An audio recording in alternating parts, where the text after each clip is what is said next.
मिलता है। तो फिर चमार जाति कैसे अस्तित्व में आई? क्यों सूर्यवंशी क्षत्रियों से ताल्लुक रखने वाले कुछ लोगों को आज चमार कहा जाता है? तो आज की इस वीडियो में हम चमार जाति के बारे में विस्तार से आपको बताएंगे और साथ ही हम दावे के साथ कहते हैं कि इस वीडियो को देखने के बाद चमारों के प्रति आपकी सोच में जरूर बदलाव आएगा। हिंदू धर्म के अनुसार इस दुनिया की रचना ब्रह्मा जी ने की है और प्रत्येक जीव ब्रह्मा जी द्वारा ही बनाया गया है। ईश्वर ने धरती के सभी मनुष्य को एक समान बनाया है, लेकिन समय के साथ साथ इंसान पंथवाद और जातिवाद के चक्कर में पड़ता गया और इंसान ही इंसान की मौत को प्यासा हो गया। धर्म और जाति के नाम पर प्राचीन भारत में कभी कोई भेदभाव नहीं होता था। पहले लोगों को किसी जाति के आधार पर नहीं बल्कि वर्ण और उनके काम के आधार पर बांटा जाता था। आज के समय में जैसे डॉक्टर्स, इंजीनियर्स, टीचर्स, वकील जैसे अलग अलग पेशे हैं, ठीक उसी प्रकार पहले लोगों को उनके कर्म के आधार पर ही पहचाना जाता था। ब्राह्मण, क्षत्रिय, वैश्य और शूद्र के बारे में आपने पढ़ा भी होगा। ये सभी नाम लोगों को उनके कार्यों के आधार पर ही दिए गए थे। वही महाभारत और रामायण काल में भी इंसानों को अलग अलग आधार पर विभाजित किया गया है। उस समय देव, दानव, राक्षस, यक्ष, किन्नर और गंधर्व के आधार पर जाति तय की जाती थी, जो आज की जातिवाद से बिल्कुल भिन्न है। चमार जाति के बारे में वैसे तो कहीं उल्लेख नहीं है। चमार शब्द का प्रयोग पहली बार सिकंदर लोधी द्वारा 16वीं शताब्दी में किया गया था, जिस समय भारत में तुर्की और अफगान के आक्रमणकारियों ने भारत में प्रवेश करना शुरू किया था। उस समय पश्चिम बंगाल में चर्मकार वंश का राज हुआ करता था। ये इक्ष्वाकु और सूर्यवंशी क्षत्रिय समुदाय से संबंध रखते थे। गौतम बुद्ध, चंद्रगुप्त और अशोक सम्राट भी इसी वंश के थे। राजा चवर सेन के शासन काल के दौरान चर्मकार वंश काफी ऊंचाइयों तक पहुंच गया था। संत रविदास जी भी चवर वंश के ही वंशज थे। चित्तौड़ के राजा राणा सांगा और उनकी पत्नी झाली रानी संत रविदास जी को काफी मानते थे। राजा और रानी ने मिलकर रविदास जी से चित्तौड़ आने का अनुरोध किया और कहा कि वे चित्तौड़ के राजगुरु बनकर महल में निवास करें। रविदास जी ने राजा का आग्रह स्वीकार कर लिया और चित्तौड़ के महल में रहने लगे। इस दौरान रविदास जी के व्याख्यान और उनकी रचनाओं ने लोगों को प्रभावित करना शुरू कर दिया और बड़ी संख्या में लोगों ने रविदास जी को अपना गुरु स्वीकार कर लिया। वहीं दूसरी ओर दिल्ली में सिकंदर लोधी का शासन चल रहा होता है। सिकंदर को रविदास जी के बारे में सूचना मिली तो उन्हें डर हुआ कि कहीं लोग इस्लाम धर्म की बजाय रविदास जी से ज्यादा प्रभावित होना शुरू न कर दे। सिकंदर घबरा गया और अपने एक खास व्यक्ति मुल्ला सदना फकीर से कहा कि वह चित्तौड़ जाए और रविदास जी से इस्लाम धर्म कबूल करने को कहे। रविदास जी को जबरन मुसलमान बनाने के लिए सदना फकीर चल पड़ा। जब उसकी मुलाकात रविदास जी से हुई तो रविदास जी ने कहा कि वह शास्त्रार्थ और तर्क वितर्क कर ले। अगर सदना फकीर उन्हें पराजित कर देता है तो वह इस्लाम धर्म कबूल कर लेंगे, लेकिन साथ ही उन्होंने शर्त रखी कि अगर सदना फकीर हार जाता है तो उसे हिंदू धर्म कबूल करना होगा। सदना फकीर को अपने आप पर पूरा भरोसा होता है और दोनों के बीच वाद विवाद शुरू हो जाता है। इस शास्त्रार्थ में रविदास जी की जीत होती है और उनके तर्क वितर्क से सदना फकीर इतना प्रभावित हो जाता है कि वह अपनी मर्जी से ही हिंदू धर्म अपना लेता है और अपना नाम बदलकर रामदास रख लेता है। रामदास और रविदास जी मिलकर हिंदू धर्म का प्रचार करने में जुट जाते हैं। रविदास जी समाज के सभी लोगों को एक समान नजरों से देखते थे और बराबरी का संदेश दिया करते थे। जब सिकंदर लोधी को पता चला कि सदना फकीर ने हिंदू धर्म अपना लिया है तो वह आग बबूला हो गया और उसने रविदास जी को बंदी बनाने के आदेश दे दिए। रविदास जी को बंदी बनाकर एक कारागृह में डाल दिया गया, जहां उन्हें चमड़े के जूते बनाने का काम सौंपा गया। सिकंदर लोधी का हिंदुओं पर अत्याचार बढ़ता जा रहा था।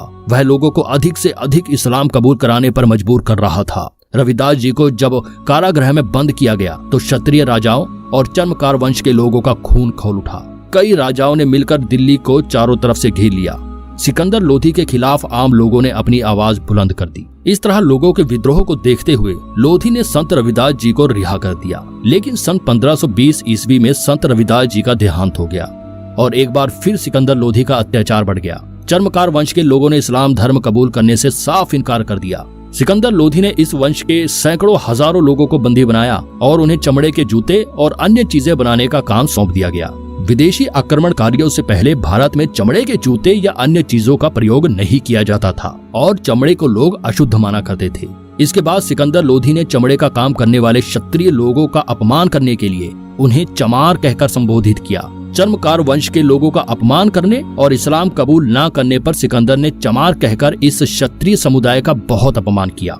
क्षत्रिय लोग हमेशा से ही अपने उसूलों के पक्के माने गए हैं। वे ना तो सिकंदर के आगे झुके और ना ही उन्होंने इस्लाम धर्म कबूल किया।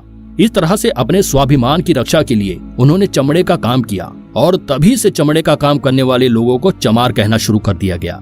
इस जाति के लोगों की शिक्षा पर भी रोक लगा दी गई, जिससे कि उनकी आने वाली पीढ़ी को अपने गौरवशाली इतिहास के बारे में बिल्कुल भी पता न चल सके।